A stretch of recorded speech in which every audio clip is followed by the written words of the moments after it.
Okay. Well, good morning, everyone. I'm Shannon Miller with the Miller Elder Law Firm. And I am Genna Fasullo LaPeer, and also an attorney here at the Miller Elder Law Firm. We had hoped that Amber Zuner would be here today, but unfortunately she's a little under the weather. So I hope it's okay that I'm subbing for her today. I got the boss lady. Who could be mad? I hope I do okay. We are talking about estate planning today. Yes. And it's something that we do a lot of here at our law firm. It's also incorporated into our life care planning model. But today we're really going to talk about generally estate planning and what are the things that you need. What's the difference between a will and a trust-based plan? What are things you can do without an estate plan? But I think the biggest question that we always get asked is, like, why do I need one? Yes, why do I need one? And that's an excellent question. So, there's really two reasons that you need an estate plan. And the first one, statistically, is that you will likely become incapacitated before you die. The statistics are that if you reach the age of 70, you have an 80% chance of losing the ability to manage your finances before you die. So that means it's very likely, if you reach the age of 70, that you're going to need help with paying your bills, with signing contracts, selling a house, like anything, Medicaid planning, anything that you might have to do with your financial assets. You need to have a good durable power of attorney. So, why is an estate plan important? The first rung of the ladder is incapacity. It's likely going to happen to you. The second reason is a death event. So if you die, and your assets are, kind of just being held either in your name or in your spouse's name, there are certain things that can happen that you didn't intend to happen. You may have beneficiaries that are related to you by blood that you didn't want to inherit. You may have issues related to, if you had to sue someone, if you have assets that are spread out in other states. I mean, there's a whole bunch of reasons that we want to make sure that we have a good solid estate plan that includes appointing someone to marshal your assets when you die, and also to understand what your assets are. So let's talk a little bit about estate planning and what are the necessary elements. Right, so then that's always the next question. So why do we need one, and what does this estate plan or estate planning, what does it even mean? Yeah. So I think generally speaking, we're talking about death documents, so either a trust or a will, depending on your circumstances. But it's not those in isolation. We also have what we call ancillary documents, or like the lifetime documents, like Shannon said, the durable power of attorney, a healthcare surrogate, a living will. We use pre-need consents against exploitation in our practice. But it's all these building blocks that are tailored to your life circumstances, your goals, your desires, that are the building blocks for this greater estate plan. So I think when we just say estate planning, sometimes people are like, that's nice. I know I need one. Yeah. What the heck is it? But what is it? What does it include? And so it's all those building blocks. Yeah. And people always say, what's the most important thing? And for me, it's an easy one, and it doesn't seem to be the one that people often think of. So true. But it's the durable power of attorney. And everybody always says, I need a will. Right. Which you might do. And you might not, the reason that you might not need a will, and of course, it would be great to have a will because it's a safety net. So if when you die, you hit you get in a car accident and you suffer tremendously, and we need to sue someone, having a will that appoints a personal representative with a whole bunch of fiduciary powers to help you sue that person after you die, to recover assets back to your estate, to distribute to your beneficiaries, is very important. So we always want to have a will. But frankly, the more common problem that we run into is people who don't have durable powers of attorney when they become incapacitated and can no longer manage their finances. But also, don't we also get the people, well, I have one. Oh, yes, we do. We do.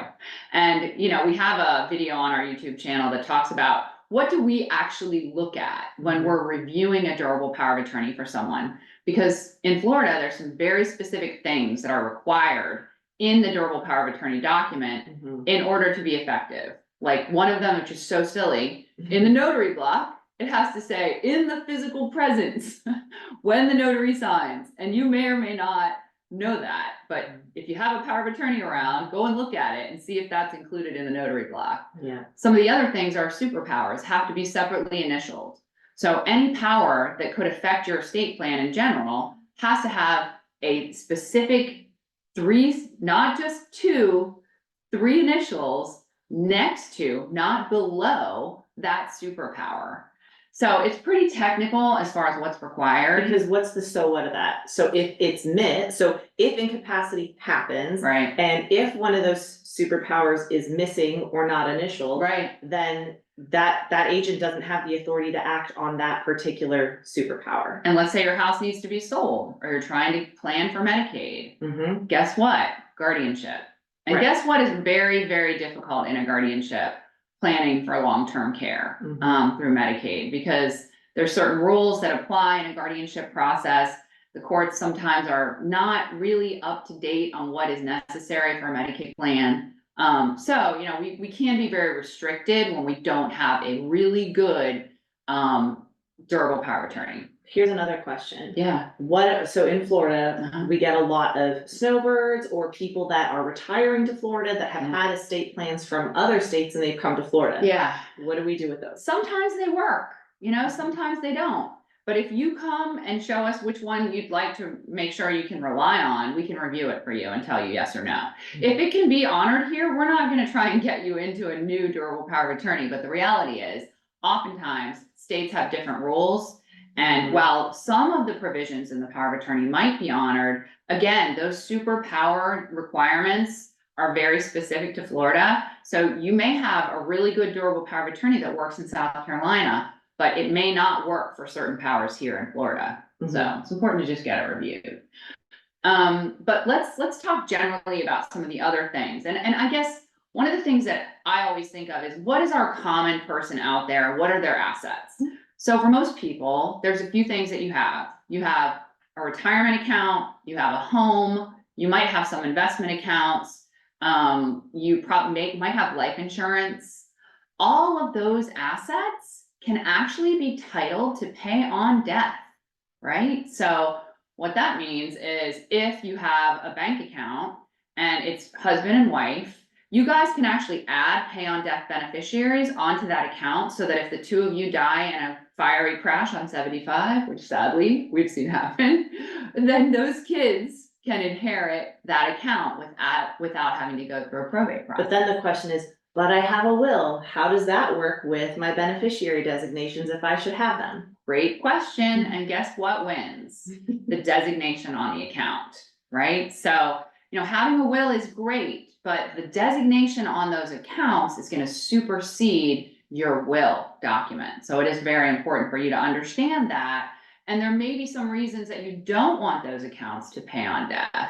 Certainly. Yeah. So for example, if, you know, we're planning for a couple and they have a couple of children and perhaps one of those children has special needs. Yes. And if they were to have that inheritance come to them, right, the child, that might disqualify them from any government benefits that they would be receiving. So in that situation, in a conversation, it may not be the best thing to do a pay on death beneficiary, but perhaps we need to funnel that through a will or through a trust, so that that special needs child's share is held in trust and prevents them from, or allows them to keep their inheritance and also their government benefits, because it's not coming to them outright. Yeah. And some of the things that we'll do when we, you know, kind of talk to you about your situation is, we might say, in that situation, let's have the pay on death beneficiary be the two non-special needs beneficiaries. And then let's incorporate into the will, which is going to include certain assets, a provision that supersizes the share that then goes to the special needs trust for that special beneficiary. It's unique to your needs, you know, and we've been talking a little bit about, you know, what are the basics. So we talked about, you know, some of the ways to plan. We've got will-based plans, we've got trust-based plans. But Genna, what are the basic things that we really do want to see in an estate plan, just generally? Well, we want to make sure we've got trusted helpers, and that, I mean, for the most part, that they're consistent. We don't wanna see like a trusted helper on a durable power of attorney that's somebody completely different who you might name as a personal representative. So we wanna make sure that you, in a conversation, have got the people in place. I mean, like, what are the documents that Oh, we okay. might draft, like, as part of that estate plan? So we want to make sure we've got a health, so we've talked a lot about financial. So Mhm. the durable power of attorney, obviously, number one. Mhm. Yes, number two, and kind of shifting gears a little bit, is gonna be the healthcare surrogate. And then the living will is kind of a little bit under that umbrella, so the healthcare people, decision makers. We also like to make sure that our clients have a pre-need consent against exploitation. So should something happen and somebody be exploited in the future, God forbid, but unfortunately it happens more often than we would like. One out of 5 of you who are over the age of 70 will be exploited in the next year. And that means scams, that means, you know, subject to exploitation, because we know our brains change and we become less likely to understand the difference between the truth and a lie, or to assess risk. So exploitation is real. If you guys are older out there, you've probably seen some of the scams and exploitation that people have fallen victim to. We have a way to prevent, for the most part, we have a way to prevent a lot of those exploitation events from happening. But if it starts to happen, we also have a tool in Florida called the exploitation injunction that allows us to freeze your assets down. And you can consent to that in advance by signing the pre-need consent against exploitation. And I think a lot of the times, another question on that point is, well, you know, why is that gonna be an issue? Obviously, I wanna lock down my assets if I've been exploited. Right. However, we often get situations where people either, you know, don't want to really acknowledge or are unable to really see that they've been a victim of a scam. Yeah. And they fight against people coming in and trying to help. That, Right. you know, nobody wants to necessarily admit that they've fallen victim to a scam, or they're just not in a cognitive space to be able to acknowledge that. Yeah. And one of the ways that we can file an exploitation injunction in Florida is with the consent of the individual. So if we can secure that on the front end, when everybody is sound of mind and clear, that's super helpful on the back end, if God forbid we need to go down that route. Yeah, because I think what we've noticed, and we've had, you know, some really big cases in our office dealing with exploitation recovery. So we get the case in after the person has been exploited. Yeah. And unfortunately, that victim has no insight into their exploitability. Or they've been so heavily influenced by the exploiter that they're not seeing it clearly. Yeah, and I mean, we're talking about, I would say we've probably had in the last 5 years, clients that have given away close to $15 million. Easily. Yeah. Easily. So, you know, it's, you know, and a lot of times what happens with those exploitation cases, like, people are like, oh, it's just about money. Like, it really, like, causes healthcare issues, Disqualifications. can't get Medicaid, like, all these ramifications from giving your money away that, you know, sometimes we've seen with our clients that it results in a quicker death. Because of the difficulty of having, like, no money left, and you're just so embarrassed and humiliated. Then you've got to be deposed and you've got to go through the litigation, and it's just awful. Right. So if we can avoid exploitation, we do. Which kind of brings me to the next question about, you know, trust-based planning versus will-based planning, right? Yeah. So the why, well, the why is really, it's hard to give a broad brush why, because it's going to be dependent on the circumstances. But, you know, some factors can be size of an estate, family structure. Do we have any substance abuse issues? Do we have special needs? Like we said earlier, do we have shaky relationships? Do we have property or real estate or assets in other states? And what you're talking about is what we're assessing when we go through that is like, should we have you in a trust-based plan? Right. Because a will-based plan is a document, so it's a will, right? You say, okay, when I die, I want my assets to pay off any creditors, and then I want them to go to these people. Let's just say my 3 children, right? The judge receives the will, that's an original, that's been filed with the court, they read it, they say, oh, who are the creditors? They pay out the creditors, and then what's left is for the judge to say, who are the beneficiaries? Oh, it's these 3 beneficiaries, we're gonna distribute the rest of the money out to these 3 beneficiaries.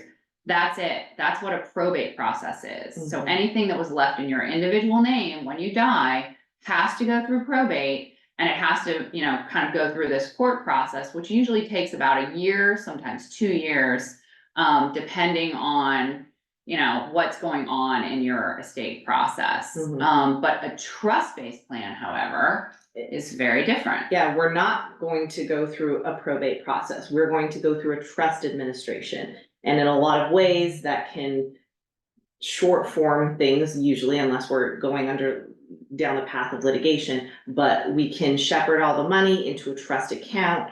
We can determine the beneficiaries, we can park it in other trusts if that's what's necessary, or there's distributions, but all of that is managed not by a personal representative and a judge, but through the trust administration and a trustee.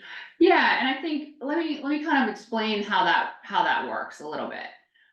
Because a trust, I like to think of a trust as an empty box, right? Or sometimes what we will talk about is like being in the IRS supermarket if we're trying to avoid estate taxes. And right now, estate tax thresholds are very high. It's like 12.9 million. But that's gonna sunset in 2026. And then what we're gonna see is estate taxes more in the $6 million range. There's been some talk that there may even be legislation that drops that threshold down to 3.5 million. So what does that mean? That means if your house is worth, you know, 600,000, you have $2 million in life insurance, you have IRAs that are worth 1 million, you have $500,000 in investments, guess what? You've reached potentially estate tax land, which your estate taxes could be anywhere from 35 to 45% of the amount that exceeds the estate tax threshold, right? So if you're anywhere in that neighborhood over 3.5 million, when you use all of those calculations, we need to talk about estate tax planning as well. And that's another benefit to a trust-based plan, is that you can actually, you know, park some assets in husband's trust, some assets in wife's trust, and use those separate trust entities to shelter the assets and make sure that you use both of your estate tax credits from the IRS. And that was like a pretty quick rundown, but let me go back to the IRS supermarket. Yeah. So let's just say that husband has a cart and wife has a cart, and those are our empty trusts, right? We've drafted the trust instrument, but now we need to park assets in each of these trusts. So husband's cart inside the IRS supermarket might have his retirement assets, it might have the homestead, it might have some investments. Let's just say that the husband's assets are 2.5 million inside of his cart. Now he's gonna check out of the IRS supermarket because he's dead. And the IRS is gonna assess his assets, and that money is gonna go into the family trust out in the IRS parking lot. It's no longer subject to an estate tax. It also has creditor protection, and there's a whole bunch of other bells and whistles that we don't really have time to go into today, but I'll just give you guys one idea. Let's just say hypothetically, this is a second marriage, and we have two spouses that are in a second marriage, but husband has 3 children by his first marriage, and he wants to make sure that wife, who's still alive, doesn't remarry and then take all of the assets that he put into his cart back into her cart and then have them distribute to different beneficiaries than he wants his assets to go to. So in a trust-based plan, we can use something called mandatory prenups, so that if wife, who's still alive, decides to get remarried, she must have the new husband sign a prenuptial agreement, and she signs one that says basically that spouse does not receive any of the benefits of the assets that were in the deceased husband's trust, in the family trust. So it's like a really cool little bell and whistle. We can't do that with a will-based plan, but we can do it with trust-based plans. And I'll tell you honestly, we've never had any married couple that didn't want the mandatory prenup requirements. It's always a big winner for us. But one of the things that we can do with a trust-based plan, because a trust-based plan is a set of instructions rather than just a document that goes down to the courthouse for the judge to interpret. A set of instructions that applies, number one, right? We put all these things into this cart inside the IRS supermarket. If you become incapacitated, then the trustee actually can take over managing your assets before you die. right? So that's good. We also have provisions that allow, if you become exploitable and you start giving your money away, we use something called a Ulysses clause that allows us once again to protect your assets from going out to that scammer or exploiter. That's one set of instructions. The second set of instructions is going to happen on your death. And at that time, again, the assets that are parked inside your trust go out to the family trust. And now we have creditor and creditor protection. And these assets can grow and grow estate tax free. I also think though, in all of this, it's Yeah. looking at the picture today, but that picture today and the decision today may either we have to amend it or change it as years go on. Because if you're coming to do an estate plan in your 50s or your 60s, Right. that may be a different scenario than when you're 70, 80, 90. Like Definitely. we're going from people perhaps in their, let's say 40s, for example. Yeah. They may have minor children. Yes. Their wealth is gonna grow. Right. Whereas somebody in their 80s, I mean, or even just in retirement age, their wealth may not necessarily be in a growth mode. And probably by that point, if they have children, they're now adults. Right. So the discussion about what type of plan is appropriate, and even say we choose to do a trust, what provisions are in there may need to change over time, and who are your helpers? If your Right. children are minors, obviously it's not gonna be them, but if they've grown into responsible adults, those might be your trusted people. But they might not. That's also true. Yes. But we're gonna figure it out. Like, that's the thing, is that when we do a trust-based plan, there's a lot more things that we can incorporate, because it's basically like, you know, it's your design. So we actually have design meetings when Mhm. we're doing trust-based plans. I mean, we have them for will-based plans as Mhm. well, but the reality is there's so much more that we can do with a trust-based plan to create things that can happen. I mean, some of the things that you can do, even when the second spouse dies, is allow the assets to stay in the trust. These are called legacy trusts, Mhm. and they remain protected from creditors and predators, which can mean that if you have a child who's in a shaky marriage, right? So you have died, your spouse has died, now this asset would go outright to that child, then they get divorced, and guess who got half of the money? The spouse that's been, you know, divorced, because it went into their marital assets. Mhm. So one of the things that we can do with a legacy trust is actually to shelter that child's asset from divorce. It's Right. one of the beautiful things that we can do with trust-based planning that we cannot remotely do with a will-based plan. So you've been talking a lot about what we've touched on is for the most part, revocable living trust. Yes. So we also have the option in certain circumstances of an irrevocable trust. Definitely. So Yeah. how is that differ? Why would we use that? So we might use irrevocable trust-based planning because of exploitation. Mhm. I mean, that seems to be the primary reason that we are moving to an irrevocable trust. I mean, there's a zillion different irrevocable trusts. Like, there's a qualified income trust that's an irrevocable trust that we use for Medicaid planning. There are irrevocable trusts, 5-year trusts for Medicaid planning as well. We don't use those as much because we don't really need to use those in Florida. But there are some other types of irrevocable based trust planning that we might do for estate tax purposes. Like, we might want to capture the value of your assets at a certain level, gift them to the irrevocable trust, so that if your assets continue to grow, they grow estate tax free. So there's a whole bunch of reasons why we might want to do an irrevocable trust. Those are always on the table. So when we have our initial conference with you, we talk about those things. But I want to hit on a few things that we will definitely be recommending a trust-based plan instead of a will-based plan if we have that initial call with you. The first one is the second marriage issue, that I just talked about. So you're in a second marriage, and who knows who's going to die first, but you know, you might believe that your spouse won't get remarried and that they're going to give the money to your kids. But unless you're in a trust-based plan with some provisions in it to make sure that that happens, it's very, common that we might see a change in an estate plan after spouse number one dies. I would say the second reason that we love trust-based plans for certain people that come in is real property in a different state. So Jenna, what happens if you have real property here in Florida and you also have real property in Georgia, and you die and you don't even have a trust-based plan, or you may not even have a will. Like, what will happen as far as the probate? So if process that goes? property is titled solely in your name in North Carolina and you live here in Florida and you have a house here in Florida titled only in your name, you will have to open a probate here in Florida to transfer the title from Mhm. your house to your beneficiaries. But you're not done there, unfortunately. Sorry. Yeah.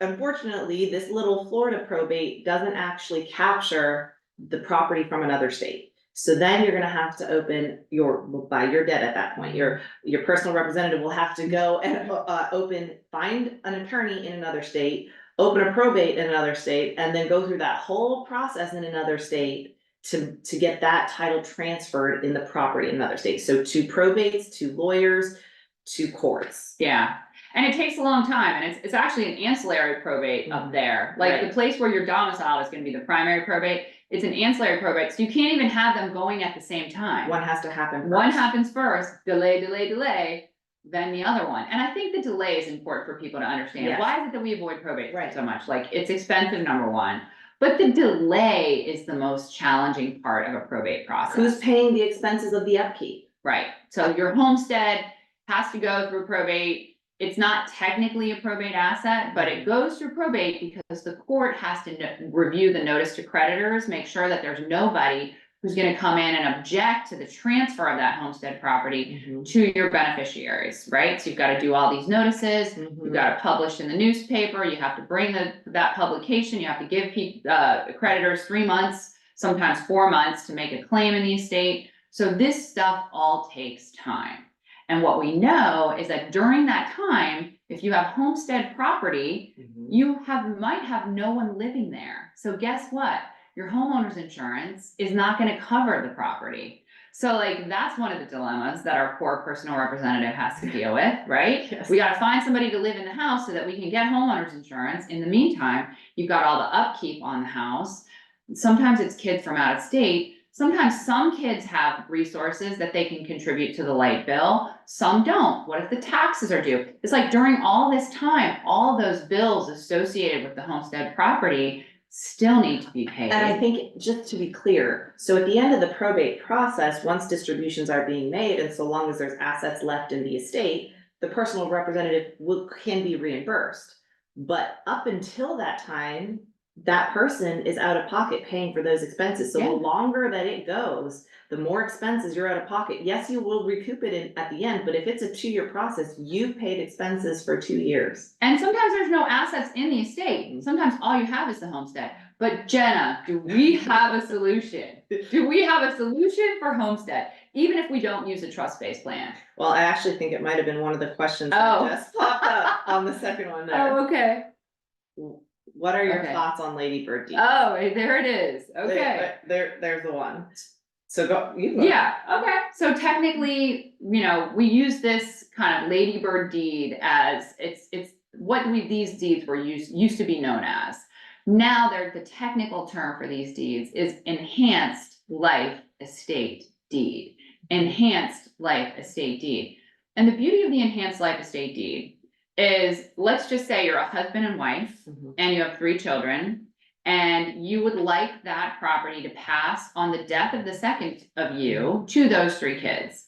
So that's what an enhanced life estate deed does. It's actually a pay on death deed. When you sign the deed, nothing is transferred. That means you retain all the rights of ownership. You can sell the property, you can encumber the property, you can get a reverse mortgage on the property. Anything that you can do with the property before you sign that deed, you continue to have the authority to do that.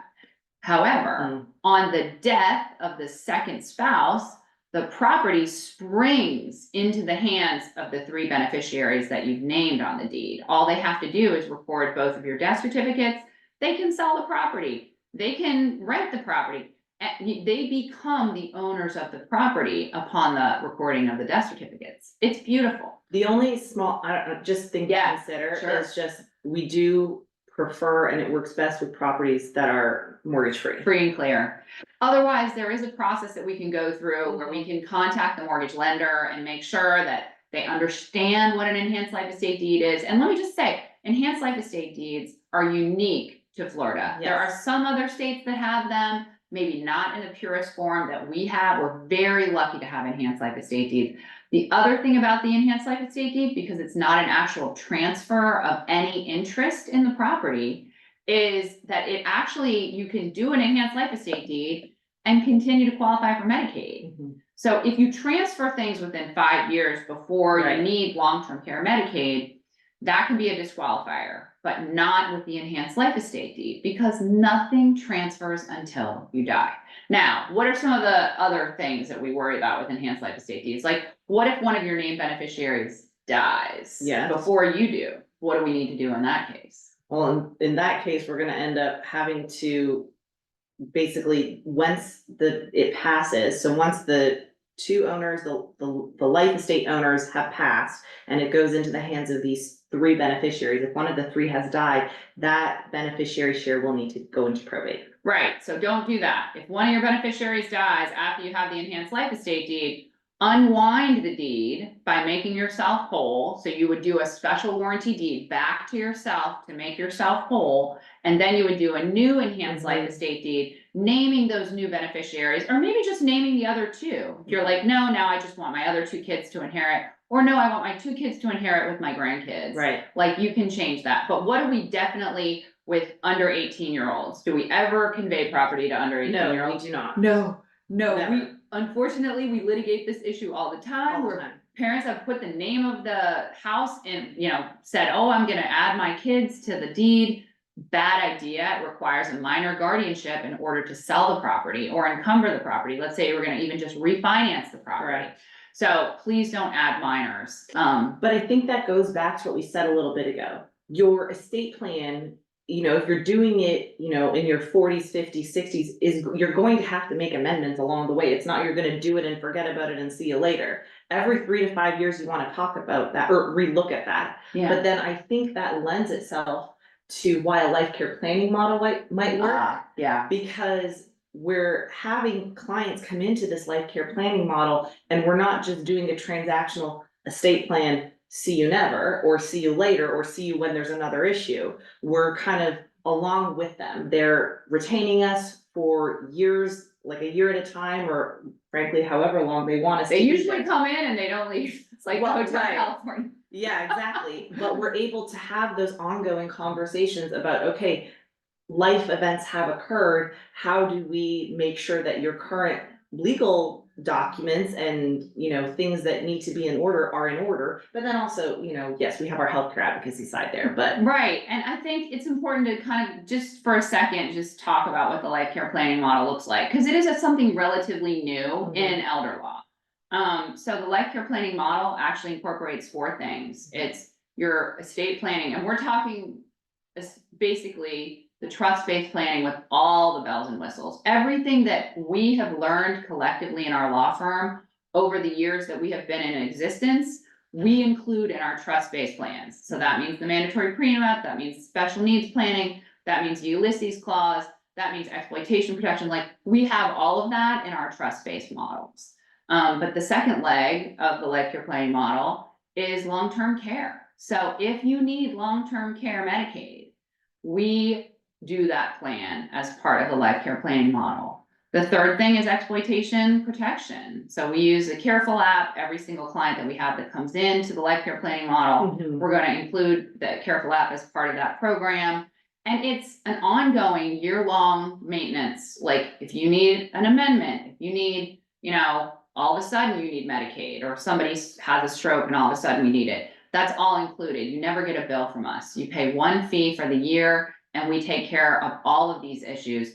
But the fourth leg, I think, is probably the most valuable part of the life care planning model. And that one is healthcare advocacy, right? What do you describe what happens with the healthcare advocacy side? So first and foremost, the challenge to us as lawyers is that we're not social workers. We're not have traditionally. We think we are, yeah, but we're not. Traditionally, we're not care experts, and often our clients are in equal need of legal advocacy, but the healthcare advocacy is of critical importance and only getting more important. So having an elder care coordinator be that healthcare advocate to advocate in a crisis if there's a hospitalization, or to just like monitor and have an extra set of objective ears and eyes on what's going on in the home, and giving insight and feedback and connecting with community resources, sending the flare to us to say, hey, something's going on. We need to step in. Looks like there's some scammers that are hanging out at the house, and we need to then step in and kind of deal with that stuff. I think the other nice thing about the life care planning model is we take a family approach. Right. So if family members are engaged with our person, and even if they're not, and it's time to start engaging them, we try and bring family members in as part of even the initial meetings to talk about the life care planning model. So the life care planning model is really the vehicle that I think Genna and I both like the best to help people who are aging deal with some of those healthcare events as they come up. And then eventually, you know, we're going to help you decide when it's time to bring in hospice. And then we're also going to try and help you guys make the death event as beautiful as possible by honoring the patient's wishes, making sure that we're not having spouses in huge caregiving roles when they really just need to be with their spouse during that difficult time. So I love the life care planning model so much. And I think in all of the things that we've talked about today, wills, trusts, life care planning, ancillary documents, you know, it's great to have these sort of discussions to describe, or ladybird deeds, what each one of them are, but it's going to ultimately boil down to that conversation with an attorney. To figure out exactly what's going on. Yeah, because I think some of the things that you guys might not realize, you might think you have a great estate plan. We were doing a lecture at Betsy Pepine's office, I guess 2 days ago. And a lady said, well, I have a life estate in my house. And how does that work? And I was like, okay, how do you have a life estate in your house? Is it in the deed? Is it in the trust? Is it in a will? Like, where is it? And she's like, I don't know. So we don't really know. Someone told her that she has a life estate in her property. Right. But until we can actually look at it and assess where it is and what it does, can we advise you like, hey, this is a good thing? Great, you're outside the 5-year look back for Medicaid. Right. Or this is doing exactly what you want because, you know, now we know that this life estate is going to be protected if your spouse dies and maybe your name isn't on the deed. Like, there's so many things that come into assessing whether or not a life estate is good for you, but it requires us to actually see what it is that you're referring to. Okay, so yeah, let's get probably 5 minutes left, so let's answer some of these. Okay, let's see. The first question is it necessary to open a probate even if you have a trust to handle creditors' claims? So the basically answer to that is you won't have to deal with creditors' claims if you file something called a notice of trust. So if you have a trust-based plan and you're pretty sure that there aren't creditors, or you're going to pay the creditors that exist, then all you have to do is file a notice of trust with the court so that any creditors who came to the courthouse to look to see, you know, is there a probate, they'll be able to receive that notice of trust, and then the trustee will get some, you know, claim from that creditor that says, hey, you need to pay us, right? But we're not filing the notice in a probate case. No. We're just filing it with the clerk. Correct. So there is no open probate. It's just a notice so that they know, hey, if you have a claim and you're a creditor and we haven't paid you, here's who to contact. But sometimes we will file a probate in a trust case because we're trying to cut off the claims of creditors, right? So if all we're doing is a trust administration and we're concerned that there's a creditor out there who may or may not be a legitimate creditor, and they're starting to make it sound like, you know, they might try to open their own probate of your estate in order to make a claim as a creditor, that might be the time that we decide, hey, let's just go ahead and open a probate to cut off those claims of creditors. So I know that's like a complicated answer, and it may be very case specific for what this person is asking for, but I hope that's helpful. We answered the second one. Ulysses was a question. So the Ulysses clause, and so if you guys can imagine the whole story of Ulysses with the sirens, and what he said was, tie me to the front of the boat so I can hear the sirens call, which apparently is quite a beautiful call, but I won't jump off the side of the boat to die to my death on the rocks, right? So this has the same idea, where in the trust-based planning, we say, look, we want to allow the, the grantors of the trust to continue to manage their own trust assets. However, when we get into that rocky part where we start to hear the sirens, so when the brain starts to become exploitable, or we're seeing our person starting to give money away to scams, like they've become a bit unsure of understanding the difference between the truth and a lie, or assessing risk. Those are the primary things that we're going to see when someone becomes exploitable. They start to give money to scams. They've become a target, so their phone is ringing off the hook all the time. Those are the times that we would then move into this Ulysses clause that allows a successor trustee to step in or just review expenditures that exceed a certain threshold. Usually it's like $25,000. So that's the Ulysses clause. It's a pretty new provision. We're very proud of it. We've spent a lot of time kind of researching it and drafting it. We didn't steal it from anybody. We were like the ones who decided this was something that we wanted to include in our trust-based plans. But there are other Ulysses clauses out across the United States that other people use. We've crafted ours to really coincide with Florida's laws, and we think it's pretty good. Okay, is there anything specific an unmarried couple should have if they have common bank accounts and own a home together? Excellent question. Yes.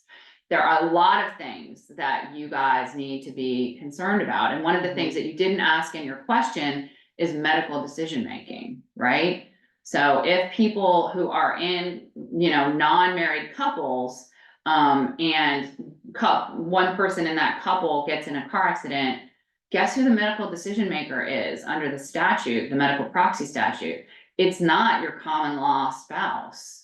So you need a designation of healthcare surrogate to make sure that that person is the one, if that person is the one that you want to make medical decisions for you, that would happen. And the same is true with homestead property. There's a lot of things, benefits to that married spouse related to homestead that will not be included in a couple that's not married.